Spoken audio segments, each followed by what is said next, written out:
ꯇꯥꯕꯤꯔꯤꯕ ꯌꯦꯡꯕꯤꯔꯤꯕ ꯃꯌꯥꯝꯕꯨ ꯑꯩꯈꯣꯏ ꯃꯅꯤꯄꯨꯔꯤ ꯃꯤꯔꯔꯒꯤ ꯃꯥꯏꯀꯩꯗꯒꯤ ꯑꯃꯨꯛꯀ ꯍꯟꯅ ꯅꯣꯜꯂꯨꯛꯆꯔꯤ, ꯏꯀꯥꯏ ꯈꯨꯝꯅꯖꯔꯤ꯫ ꯕꯪꯒ꯭ꯂꯥꯗꯦꯁꯇ ꯍꯟꯗꯛ ꯇꯥꯡ ꯑꯦꯄ꯭ꯔꯤꯜꯒꯤ ꯇꯥꯡ 22 ꯗꯒꯤ ꯍꯧꯔꯒ ꯇꯥꯡ 15 ꯐꯥꯎ ꯑꯩꯈꯣꯏ ꯂꯥꯏ ꯍꯔꯥꯎꯕꯒꯤ ꯊꯧꯔꯝ ꯑꯃ ꯄꯥꯡꯊꯣꯛꯀꯗꯧꯔꯤ꯫ ꯌꯥꯝꯅ ꯆꯥꯎꯅ ꯅꯨꯃꯤꯠ ꯍꯨꯝꯅꯤ ꯆꯨꯞꯄ ꯑꯁꯤ ꯕꯪꯒ꯭ꯂꯥꯗꯦꯁꯀꯤ ꯃꯩꯇꯩ ꯈꯛꯀꯤ ꯅꯠꯇꯕ ꯕꯪꯒ꯭ꯂꯥꯗꯦꯁꯀꯤ ꯒꯚꯔꯟꯃꯦꯟꯠ ꯑꯃꯗꯤ ꯏꯟꯇꯔꯅꯦꯁꯅꯦꯜ ꯌꯥꯝꯅ ꯁꯛꯈꯪꯅꯔꯕ ꯌꯨꯅꯦꯁꯀꯣꯒꯤ ꯐꯟꯗꯤꯡꯗꯒꯤ ꯄꯥꯡꯊꯣꯛꯀꯗꯕ ꯊꯧꯔꯝ ꯑꯃꯅꯤ꯫ ꯑꯁꯤꯒꯤ ꯊꯧꯔꯝꯁꯤꯒꯤ ꯇꯣꯇꯦꯜ ꯏꯁꯇ꯭ꯔꯥꯏꯅꯤꯡ ꯀꯣꯃꯤꯇꯤ ꯍꯥꯏꯇꯥꯔꯦ, ꯂꯥꯏ ꯍꯔꯥꯎꯕ ꯑꯣꯕꯖꯔꯕꯦꯁꯟ ꯀꯃꯤꯇꯤꯒꯤ ꯀꯩꯅꯣꯁꯤꯒꯤ ꯑꯩꯈꯣꯏꯒꯤ ꯀꯟꯚꯦꯅꯔ ꯑꯣꯏꯔꯤꯕ ꯑꯩꯒꯤꯗꯤ ꯏꯕꯥꯏꯊꯣꯏ, ꯑꯗꯣ ꯑꯩꯈꯣꯏ ꯑꯣꯖꯥ ꯏꯕꯨꯡꯍꯜ ꯁꯥꯃꯣꯜ ꯑꯩꯈꯣꯏꯒꯤ ꯃꯅꯨꯡꯗ ꯂꯦꯡꯁꯟꯕꯤꯗꯨꯅ ꯂꯩꯔꯦ꯫ ꯑꯍꯥꯟꯕꯃꯛꯇꯗ ꯑꯣꯖꯥꯕꯨ ꯈꯨꯔꯨꯝꯖꯔꯤ ꯑꯃꯁꯨꯡ ꯅꯣꯜꯂꯨꯛꯆꯔꯤ꯫ ꯈꯨꯔꯨꯝꯖꯔꯤ ꯃꯌꯥꯝ꯫ ꯏꯕꯥꯏ, ꯑꯍꯥꯟꯕꯗ ꯑꯩꯁꯨ ꯃꯔꯛꯇ ꯀꯩꯅꯣꯗ ꯑꯩꯈꯣꯏ ꯃꯅꯨꯡ ꯍꯟꯖꯤꯟꯅ ꯆꯪꯖꯟꯗ꯭ꯔꯤꯉꯩꯗ ꯑꯩꯈꯣꯏ ꯂꯥꯏ ꯍꯔꯥꯎꯕ ꯕꯪꯒ꯭ꯂꯥꯗꯦꯁꯇ ꯑꯁꯤꯅ ꯑꯍꯥꯟꯕꯕꯨꯗꯤ ꯅꯠꯇꯦ, ꯑꯗꯨꯒ ꯁꯨꯃꯥꯏꯅ ꯅꯨꯃꯤꯠ ꯍꯨꯝꯅꯤ ꯆꯨꯞꯄ ꯕꯪꯒ꯭ꯂꯥꯗꯦꯁꯀꯤ ꯒꯚꯔꯟꯃꯦꯟꯠ ꯑꯃꯗꯤ ꯑꯩꯈꯣꯏ ꯀꯩ ꯍꯥꯏꯇꯥꯔꯦ ꯑꯩꯈꯣꯏ ꯌꯨꯅꯦꯁꯀꯣ ꯌꯥꯎꯅ ꯄꯥꯡꯊꯣꯛꯄ, ꯑꯗꯨꯒ ꯂꯣꯏꯅꯅ ꯆꯥꯎꯅ ꯇꯧꯅ ꯄꯥꯡꯊꯣꯛꯄꯁꯦ ꯑꯁꯤꯅ ꯑꯍꯥꯟꯕ ꯑꯣꯏꯒꯗꯧꯕ ꯃꯥꯜꯂꯦ꯫ ꯑꯗꯨ ꯑꯁꯤꯒꯤ ꯍꯧꯗꯣꯛꯄꯒꯤ ꯋꯥꯔꯤꯁꯦ ꯀꯃꯥꯏꯅ ꯑꯁꯤꯒꯤ ꯐꯤꯕꯝꯁꯤ ꯑꯁꯤꯒꯤ ꯊꯧꯔꯝ ꯑꯁꯤ ꯄꯥꯡꯊꯣꯛꯄꯒꯤ ꯗꯤꯁꯤꯖꯟ ꯂꯧꯈꯤꯕꯅꯣ,ꯀꯃꯥꯏꯅ ꯑꯣꯏꯔꯛꯈꯤꯕꯅꯣ ꯍꯥꯏꯕꯗꯣ ꯑꯁꯤꯒꯤ ꯁꯝꯂꯞꯄ ꯋꯥꯍꯩ ꯈꯖꯤꯛꯇꯪ ꯊꯝꯕꯤꯌꯨ ꯃꯌꯥꯝ ꯈꯪꯅꯕ꯫ ꯃꯌꯥꯝꯕꯨ ꯈꯨꯔꯨꯝꯖꯔꯤ꯫ ꯃꯁꯤ ꯆꯍꯤ 4-5 ꯃꯃꯥꯡꯗꯒꯤ ꯑꯩꯈꯣꯏꯒꯤ ꯕꯪꯒ꯭ꯂꯥꯗꯦꯁꯀꯤ ꯃꯤꯇꯩ ꯏꯔꯨꯞꯁꯤꯡꯅ ꯃꯁꯤ ꯑꯩꯈꯣꯏꯒꯤ ICS ꯃꯇꯥꯡꯗ ꯑꯩꯈꯣꯏꯒꯤ ꯃꯤꯇꯩꯒꯤ ꯄꯣꯛꯄꯗꯒꯤ ꯁꯤꯕ ꯐꯥꯎꯕꯒꯤ ꯃꯅꯨꯡꯗ ꯑꯩꯈꯣꯏꯒꯤ ꯊꯧꯔꯝ ꯄꯔꯦꯡ ꯃꯌꯥꯝꯁꯤꯡꯁꯦ ꯌꯨꯅꯦꯁꯀꯣꯗ ꯊꯥꯒꯠꯈꯤꯕ ꯑꯩꯈꯣꯏ ꯕꯪꯒ꯭ꯂꯥꯗꯦꯁꯀꯤ ꯅꯍꯥꯔꯣꯟꯁꯤꯡꯅ, ꯃꯦꯟꯂꯤ ꯅꯍꯥꯔꯣꯟꯁꯤꯡꯅ ꯃꯁꯤꯒ ꯈꯤꯇꯪ ꯃꯃꯤꯡ ꯄꯟꯗꯕ ꯌꯥꯗꯕꯗꯤ ꯑꯩꯈꯣꯏꯒꯤ ꯃꯩꯁꯅꯥꯝ ꯔꯥꯖꯦꯁ, ꯔꯣꯕꯤ ꯀꯤꯔꯟ ꯁꯤꯡꯍ ꯔꯥꯖꯦꯁ, ꯑꯣꯏꯅꯥꯝ ꯂꯥꯟꯊꯣꯏ, ꯙꯥꯀꯥꯗ ꯂꯩꯕ ꯑꯩꯈꯣꯏꯒꯤ ꯍꯧꯖꯤꯛꯇꯤ ꯙꯥꯀꯥꯕꯥꯁꯤ ꯃꯅꯤꯄꯨꯔꯤꯒꯤ ꯑꯌꯥꯝꯕ ꯏꯆꯤꯟ ꯏꯅꯥꯎꯁꯤꯡ ꯌꯥꯎꯈꯤ꯫ ꯑꯗꯣ 2024ꯇ ꯑꯩꯈꯣꯏꯅ ꯄꯥꯎ ꯑꯃ ꯐꯪꯉꯦ जे यूनेस्कोना अखोई बांग्लादेश की अखोई डिवीजन 9 आइटम मोहना सेंदुम पीरना अखोई की मांगदरबा कल्चर अच्छी जोखनमा यूनेस्कोना होनरपदा अखोई की बांग्लादेश की डिवीजन 9 खले अखोई की सिलेट डिवीजन दा अखोई लायरावबदी खले आयना अदुगुंबा कनोमा चिठी अमा कोई मणिपुरी कल्चरल कॉम्प्लेक्स लाई मदुगा कोई खंगनरगा मणिपुरी कल्चरल कॉम्प्लेक्स की मयाम तानादुना मसी अखोई करमाइना तौबाइना अदुगै चथरखिबनी अदो मथंग मथंग अखोई यूनेस्कोना अखोई मेनली चही अनिगी प्रकल्पनी चही अनिसिदा मोइना $10,000 असी पिबिरई सीना थपक सुगदबना नेशनल म्यूजियम गा बांग्लादेश मणिपुरी कल्चरल कॉम्प्लेक्स का मसी केना तौरगा सुबिनगदमनिया अदुगुंबा कनो इंस्ट्रक्शन अदु पिरकपदगी मसी चथजबनी मसी लाइरावबदी पांथोकपगी। तो असिदैसिदा मरुओइना कई हाइतारे मपानदगी फंडिंग लापदे कोई यूनेस्कोना ओइरकपने अदुगा बांग्लादेशकी ओइना ख्वाइदगी फना कई हाइतारे मसीगी पंथुंगफमसि जौन होनरकपा अखोइना सुम खंगजबदा साधना हाइना कोई बांग्लादेशकी साउथ एशियन कनो अमा लेजे कोई कल्चरल हेरिटेज की थबक तौबा हाइतारे मरुओइना साधना कई मदुगी मको ओइबने लुपना मोरियम मखोइना तौबनिने ताइ असिना कमाइन तौबनो इबाइना खंगबा। होय कोई मितई बांग्लादेश की मितई ना थपक एनी पुंबा से लुगना मोरी उमना मकोक चिंगा नखोय असी तोना चतकदबनी चथकदबनी आनो माकी अंडर द अखोय मसी थबक सुबनी मेनली हुजिकसु साधना की लुगना मोरियम जी अखोय की लायराव बजिके हुजि करमाने तो बनी करी तो बनी पुनमक से मांगना दम ताकि तंबिना कनो अच्छी पंखुंगनमा होनारिबन। ओके हुजिकी साधना हारिसी हुजिकी कनोसे साधना सिना इंस्टीट्यूशन हाइबदी ऑर्गेनाइजेशन असिगी ममिंगनी अदुगा ऑर्गेनाइजेशन असिगी कई हाइतारे मागी कनो ओइबा चीफ ओइबा नत्रगना कनो डायरेक्टर ओरिसिना लुपना मरियम ꯑꯩꯈꯣꯏꯒꯤ ꯁꯥꯏꯠꯇ ꯂꯨꯞꯅꯥ ꯃꯣꯔꯤꯌꯝ ꯑꯁꯤꯒꯤ ꯁꯥꯡꯂꯕ ꯏꯇꯤꯍꯥꯁ ꯑꯃ ꯂꯩ ꯃꯍꯥꯛꯅ ꯑꯩꯈꯣꯏ ꯃꯩꯇꯩꯒ ꯑꯁꯨꯃꯥꯏꯅ ꯆꯪꯁꯜꯂꯛꯅ ꯃꯩꯇꯩꯒꯤ ꯀꯩ ꯍꯥꯏꯇꯥꯔꯦ ꯑꯩꯈꯣꯏꯒꯤ ꯂꯩꯖꯔꯤꯕ ꯅꯥꯠ ꯀꯜꯆꯔꯁꯤ ꯌꯣꯛꯈꯠꯅꯕ ꯍꯣꯠꯅꯕꯁꯦ ꯑꯁꯤꯒꯤ ꯋꯥꯔꯤꯁꯤꯅ ꯅꯣꯡꯃ ꯑꯣꯏꯅ ꯂꯤꯔꯁꯤ ꯑꯗꯨꯒ ꯃꯔꯨꯑꯣꯏꯅ ꯑꯁꯤꯗ ꯑꯩꯈꯣꯏꯅ ꯃꯌꯥꯝꯗ ꯍꯥꯏꯖꯅꯤꯡꯕꯗꯤ ꯉꯁꯤ ꯍꯧꯖꯤꯛꯀꯤ ꯄꯥꯡꯊꯣꯛꯀꯗꯧꯔꯤꯕ ꯀꯩꯅꯣꯁꯤ ꯂꯥꯏ ꯍꯔꯥꯎꯕꯒꯤ ꯊꯧꯔꯝ ꯑꯁꯤꯒꯤ ꯃꯔꯨꯑꯣꯏꯅ ꯍꯣꯠꯅꯔꯛꯄꯗꯤ ꯑꯩꯈꯣꯏꯒꯤ ꯁꯥꯗꯨꯅꯥ ꯀꯧꯕ ꯑꯣꯔꯒꯅꯥꯏꯖꯦꯁꯟ ꯑꯁꯤꯒꯤ ꯃꯔꯨꯑꯣꯏꯕ ꯊꯧ ꯄꯨꯕꯤꯔꯤꯕ ꯑꯩꯈꯣꯏ ꯂꯨꯞꯅꯥ ꯃꯣꯔꯤꯌꯝꯅ ꯀꯟꯅ ꯍꯣꯠꯅꯕꯗꯒꯤ ꯑꯗꯨꯒ ꯂꯣꯏꯅꯅ ꯉꯁꯥꯏꯒꯤ ꯑꯩꯈꯣꯏꯒꯤ ꯑꯣꯖꯥ ꯏꯕꯨꯡꯉꯜꯅ ꯄꯟꯕꯤꯈꯤꯕ ꯑꯩꯈꯣꯏ ꯕꯪꯒ꯭ꯂꯥꯗꯦꯁꯇ ꯂꯩꯔꯤꯕ ꯅꯍꯥꯔꯣꯜ ꯈꯔꯅ ꯑꯩꯈꯣꯏ ꯆꯍꯤ 5-6 ꯃꯃꯥꯡꯗꯒꯤ 2020-21ꯗꯒꯤ ꯍꯣꯠꯅꯔꯛꯅ ICH ꯍꯥꯏꯕꯗꯤ ꯏꯟꯇꯦꯟꯖꯤꯕꯜ ꯀꯜꯆꯔꯦꯜ ꯍꯦꯔꯤꯇꯦꯖꯀꯤ ꯌꯨꯅꯦꯁꯀꯣꯅ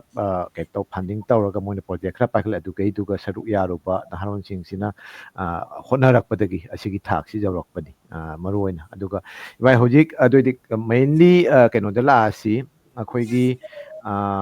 ꯀꯩ ꯍꯥꯏꯇꯥꯔꯦ ꯄ꯭ꯔꯣꯒ꯭ꯔꯥꯝꯁꯤ ꯅꯨꯃꯤꯠ 5ꯅꯤꯅꯤꯀꯣ ꯇꯧꯗꯣꯔꯤꯁꯦ ꯅꯨꯃꯤꯠ 5ꯅꯤꯅꯤ ꯅꯨꯃꯤꯠ 5ꯅꯤ ꯇꯧꯗꯣꯔꯤꯕ ꯄ꯭ꯔꯣꯒ꯭ꯔꯥꯝꯁꯤꯗꯤ ꯃꯔꯨꯑꯣꯏꯅ ꯑꯩꯈꯣꯏ ꯕꯪꯒ꯭ꯂꯥꯗꯦꯁꯀꯤꯗꯤ ꯄꯦꯅꯥ ꯈꯣꯡꯕ ꯍꯥꯏꯔꯦ ꯂꯩꯔꯝꯗꯦ ꯑꯗꯩ ꯙꯨꯜꯖꯩ ꯍꯥꯏꯕ ꯂꯩꯔꯝꯗꯦ ꯑꯗꯣ ꯑꯁꯤꯒꯤꯁꯤ ꯀꯃꯥꯏꯅ ꯇꯧꯅ ꯑꯩꯈꯣꯏ ꯑꯩꯅ ꯁꯨꯝ ꯇꯥꯖꯕꯕꯨ ꯑꯩꯈꯣꯏ ꯕꯪꯒ꯭ꯂꯥꯗꯦꯁꯇ ꯂꯩꯔꯤꯕ ꯑꯉꯥꯡꯁꯤꯡꯁꯤꯁꯨ ꯑꯩꯈꯣꯏ ꯄꯦꯅꯥ ꯈꯣꯡꯕ ꯈꯪꯗꯦ ꯑꯗꯩꯗꯤ ꯄꯥꯔꯐꯣꯝ ꯇꯧꯁꯨ ꯍꯩ ꯍꯥꯏꯅ ꯑꯁꯤ ꯀꯃꯥꯏꯅ ꯇꯧꯅ ꯑꯁꯤꯒꯤ ꯐꯤꯕꯝꯁꯤꯒ ꯂꯥꯛꯈꯤꯕꯅꯣ ꯃꯈꯣꯏꯁꯤ ꯀꯃꯥꯏꯅ ꯍꯩꯔꯛꯈꯤꯕꯅꯣ ꯀꯔꯝꯕ ꯃꯇꯝꯗꯒꯤ ꯇꯝꯃꯛꯏꯃꯣ ꯀꯅꯥꯅ ꯇꯝꯕꯤꯔꯤꯃꯣ ꯑꯁꯤꯒꯤ ꯕꯦꯛꯒ꯭ꯔꯥꯎꯟꯁꯦ ꯈꯖꯤꯛꯇꯪ ꯍꯥꯏꯕꯤꯕ ꯌꯥꯒꯗ꯭ꯔꯥ? ꯍꯣꯏ ꯃꯁꯤꯒꯤ ꯃꯇꯥꯡꯗ ꯍꯥꯏꯔꯒꯗꯤ ꯑꯩꯈꯣꯏ ꯌꯨꯅꯦꯁꯀꯣꯅ ꯑꯩꯈꯣꯏꯗ ꯐꯟꯗꯤꯡ ꯇꯧꯔꯤꯁꯤ ꯃꯣꯏꯅ ꯇꯥꯛꯄꯤꯔꯛꯄꯗꯤ ꯑꯩꯈꯣꯏ ꯕꯪꯒ꯭ꯂꯥꯗꯦꯁꯀꯤ ꯄ꯭ꯔꯖꯥ ꯃꯤꯆꯝꯅ ꯃꯁꯤꯒꯤ ꯂꯥꯏ ꯍꯔꯥꯎꯕꯁꯤ ꯄꯥꯡꯊꯣꯛꯀꯗꯕꯅꯤ ꯃꯁꯤ ꯑꯗꯣ ꯑꯩꯈꯣꯏ ꯃꯅꯤꯄꯨꯔꯤ ꯀꯜꯆꯔ ꯀꯣꯝꯄ꯭ꯂꯦꯛꯁꯀꯤ ꯑꯩꯈꯣꯏ ꯃꯤꯇꯤꯡꯗ ꯈꯟꯅ ꯅꯩꯅꯕꯗ ꯑꯩꯈꯣꯏꯇꯅꯗꯤ ꯂꯥꯏ ꯍꯔꯥꯎꯕꯁꯤ ꯉꯝꯗꯦ ꯑꯗꯨꯅ ꯃꯅꯤꯄꯨꯔꯗꯒꯤ ꯑꯃꯥꯏꯕ ꯑꯃꯥꯏꯕꯤ ꯑꯗꯨꯒ ꯃ꯭ꯌꯨꯖꯤꯁꯤꯌꯥꯟ ꯑꯁꯤ ꯄꯣꯔꯛꯇꯅ ꯑꯗꯨꯒ ꯄꯣꯠꯂꯨꯝ ꯂꯥꯏ ꯍꯔꯥꯎꯕꯒꯤ ꯄꯣꯠꯂꯨꯝ ꯃꯌꯥꯝ ꯑꯃ ꯆꯪꯉꯤ ꯃꯁꯤ ꯑꯩꯈꯣꯏ ꯃꯅꯤꯄꯨꯔꯒꯤ ꯍꯦꯜꯞ ꯅꯠꯇꯅꯗꯤ ꯌꯥꯔꯣꯏ ꯍꯥꯏꯕꯗꯒꯤ ꯉꯁꯤ ꯅꯦꯁꯅꯦꯜ ꯃ꯭ꯌꯨꯖꯤꯌꯝꯅ ꯑꯩꯈꯣꯏꯗ ꯇꯥꯛꯄꯤꯔꯛꯏꯁꯤ ꯐꯔꯦ ꯑꯗꯨꯗꯤ ꯅꯣꯍꯣꯏ ꯑꯣꯖꯥ ꯑꯃꯅꯤꯈꯛ ꯄꯨꯔꯛꯑꯒ ꯊꯥ 2-3 ꯅꯣꯏ ꯑꯁꯤ ꯀꯩꯅꯣ ꯇꯧꯔꯣ ꯇ꯭ꯔꯦꯅꯤꯡ ꯇꯧꯔꯅ ꯑꯉꯥꯡꯁꯤꯡꯁꯤ ꯈꯔ ꯇꯥꯟꯕꯤꯔꯣ ꯃꯗꯨꯒꯤ ꯂꯥꯏ ꯍꯔꯥꯎꯕ ꯃꯇꯝꯗꯅ ꯑꯗꯨꯒ ꯑꯃꯥꯏꯕ ꯑꯃꯥꯏꯕꯤ ꯃ꯭ꯌꯨꯖꯤꯁꯤꯌꯥꯟ ꯆꯪꯉꯤꯁꯦ ꯍꯟꯗꯛꯇꯤ ꯅꯣꯏ ꯇꯧꯔꯣ ꯑꯗꯨꯕꯨ ꯃꯊꯪ ꯆꯍꯤꯗꯒꯤ ꯌꯥꯔꯒꯗꯤ ꯍꯧꯖꯤꯛ ꯇꯝꯍꯧꯔꯤꯕ ꯑꯉꯥꯡꯁꯤꯡꯁꯤꯅ ꯕꯪꯒ꯭ꯂꯥꯗꯦꯁꯀꯤ ꯃꯤꯇꯩ ꯃꯤꯌꯥꯝ ꯄ꯭ꯔꯖꯥꯁꯤꯅ ꯂꯥꯏ ꯍꯔꯥꯎꯅꯕ ꯍꯣꯠꯅꯕꯤꯌꯨ ꯑꯗꯨꯒ ꯑꯩꯈꯣꯏꯅ ꯍꯥꯏꯖꯈꯤꯕꯁꯤ ꯃꯥꯏꯕꯤ ꯍꯥꯏꯔꯤꯕꯁꯤ ꯑꯩꯈꯣꯏ ꯁꯦꯝꯃꯒ ꯌꯥꯏꯗꯦ ꯃꯥꯏꯕꯤ ꯍꯥꯏꯔꯤꯕꯁꯤꯗꯤ ꯑꯇꯣꯞ ꯃꯥꯒꯤ ꯂꯥꯏꯒꯤ ꯀꯩꯅꯣ ꯐꯪꯕ ꯑꯗꯨꯒꯨꯝꯕ ꯃꯤꯑꯣꯏ ꯑꯃꯅ ꯃꯥꯏꯕꯤ ꯁꯥꯕꯅꯤ ꯑꯗꯨꯅ ꯃꯥꯏꯕꯤꯁꯤꯗꯤ ꯑꯩꯈꯣꯏ ꯕꯪꯒ꯭ꯂꯥꯗꯦꯁꯇ ꯑꯗꯨ ꯁꯦꯝꯒꯦ ꯍꯥꯏꯅꯁꯨ ꯁꯦꯝꯕ ꯉꯝꯗꯦ ꯑꯗꯨꯅ ꯃꯅꯤꯄꯨꯔꯗꯒꯤ ꯑꯣꯏꯅ ꯄꯨꯔꯛꯄꯗ ꯃꯤ ꯑꯃꯅꯤꯗꯤ ꯑꯁꯤ ꯃꯥꯏꯕ ꯁꯥꯕ ꯃꯥꯏꯕꯤ ꯁꯥꯕ ꯑꯇꯩ ꯀꯩꯅꯣ ꯇꯧꯔꯁꯨ ꯁꯣꯔꯤ ꯐꯣꯟ ꯌꯥꯅꯤ ꯁꯨꯝ ꯃꯨꯊꯠꯄꯤꯌꯨ ꯌꯥꯅꯤ ꯃꯨꯊꯠꯂ ꯁꯨꯝ ꯃꯈꯥ ꯇꯥꯊꯕꯤꯌꯨ ꯃꯗꯨ ꯑꯁꯤ ꯍꯥꯏꯕꯗꯒꯤ ꯑꯩꯈꯣꯏꯒꯤ ꯀꯩꯅꯣꯅ ꯀꯔꯤ ꯃꯅꯤꯄꯨꯔꯤ ꯀꯜꯆꯔ ꯀꯣꯝꯄ꯭ꯂꯦꯛꯁꯀ ꯃꯗꯨ ꯆꯍꯤ ꯈꯨꯗꯤꯡꯒꯤ ꯑꯩꯈꯣꯏ ꯕꯪꯒ꯭ꯂꯥꯗꯦꯁꯇ ꯑꯁꯤꯒꯨꯝꯕ ꯀꯜꯆꯔꯁꯤ ꯄꯨꯅ ꯂꯥꯏ ꯍꯔꯥꯎꯕꯗꯨ ꯑꯃꯥꯏꯕ ꯑꯃꯥꯏꯕꯤ ꯄꯨꯅ ꯍꯥꯟꯅ ꯂꯥꯛꯄꯤꯈꯤꯕ ꯑꯣꯖꯥ ꯃꯨꯇꯨꯋꯥ ꯕꯍꯥꯗꯨꯔꯒ ꯑꯩꯈꯣꯏ ꯋꯥꯔꯤ ꯁꯥꯟꯅꯖꯔꯒ ꯑꯣꯖꯥ ꯃꯨꯇꯨꯋꯥ ꯕꯍꯥꯗꯨꯔꯅ ꯐꯦꯕ꯭ꯔꯨꯋꯥꯔꯤꯒꯤ ꯇꯥꯡ 14 24ꯒꯤ 2024ꯒꯤ ꯅꯕꯦꯝꯕꯔꯒꯤ 14 तारीखꯇ ꯑꯣꯖꯥ ꯑꯅꯤ ꯊꯥꯕꯤꯔꯛꯏ ꯑꯩꯈꯣꯏ ꯄꯦꯅꯥꯒꯤ ꯑꯣꯖꯥ ꯃꯩꯁꯅꯥꯝ ꯃꯥꯔꯖꯤꯠ ꯑꯗꯨꯒ ꯖꯒꯣꯏ ꯑꯦꯕꯣꯡ ꯂꯥꯡꯗꯦꯡꯒꯤ ꯑꯣꯖꯥ ꯅꯣꯡꯊꯣꯝꯕꯝ ꯁꯥꯃꯨ ꯃꯤꯇꯩ ꯑꯣꯖꯥ ꯑꯅꯤꯁꯤꯅ ꯉꯁꯤ ꯑꯩꯈꯣꯏ ꯃꯅꯤꯄꯨꯔꯤ ꯀꯜꯆꯔ ꯀꯣꯝꯄ꯭ꯂꯦꯛꯁꯇ ꯃꯍꯩꯔꯣꯏ ꯑꯩꯈꯣꯏ ꯆꯥꯝꯃꯃꯨꯛꯇꯤ ꯐꯥꯗꯦ 100ꯒꯤ ꯃꯌꯥꯅꯤ ꯃꯁꯤ ꯑꯩꯈꯣꯏ ꯂꯥꯡꯗꯦꯟ ꯌꯩꯕ ꯑꯗꯨꯒ ꯄꯦꯅꯥ ꯈꯣꯡꯕ ꯃꯗꯨꯒ ꯖꯒꯣꯏ ꯃꯁꯤ ꯊꯥ 2.5 ꯇꯝꯕꯤꯔꯛꯄꯁꯤꯒ ꯕꯪꯒ꯭ꯂꯥꯗꯦꯁꯇ ꯃꯨꯠꯂꯨꯔꯕ ꯄꯦꯅꯥ ꯂꯥꯡꯗꯦꯡ ꯑꯁꯤ ꯑꯩꯈꯣꯏ ꯑꯉꯥꯡꯁꯤꯡꯁꯦ ꯌꯥꯝꯅ ꯏꯁꯀꯤꯜ ꯍꯥꯏꯕ ꯇꯥꯔꯦ ꯑꯣꯖꯥꯁꯤꯡ ꯐꯥꯎꯅ ꯉꯥꯡꯅꯔꯦ ꯑꯩꯈꯣꯏꯒꯤ ꯕꯪꯒ꯭ꯂꯥꯗꯦꯁꯇ ꯊꯥ 1-2ꯗ ꯄꯦꯅꯥꯒꯨꯝꯕ ꯂꯥꯡꯗꯦꯡꯒꯨꯝꯕ ꯍꯩꯔꯤꯕꯁꯦ ꯃꯣꯏꯅ ꯄꯥꯝꯖꯕꯗꯣ ꯑꯣꯖꯥ ꯑꯅꯤꯁꯤꯅ ꯑꯩꯈꯣꯏ ꯍꯥꯟꯅꯁꯨ ꯑꯣꯖꯥ ꯃꯅꯤꯄꯨꯔꯗꯒꯤ ꯑꯣꯖꯥ ꯄꯨꯔꯅ ꯖꯒꯣꯏ ꯏꯁꯩ ꯇꯝꯕꯤꯕ ꯇꯥꯛꯄꯤꯕ ꯑꯃ ꯇꯧꯈ꯭ꯔꯦ ꯑꯗꯨꯕꯨ ꯑꯩꯈꯣꯏ ꯃꯍꯩꯔꯣꯏꯁꯤ ꯈꯤꯇꯪ ꯋꯥꯅ ꯐꯪꯕꯗꯒꯤ ꯑꯩꯈꯣꯏ ꯑꯁꯤ kano tawdana akhoi jamna pungning thawai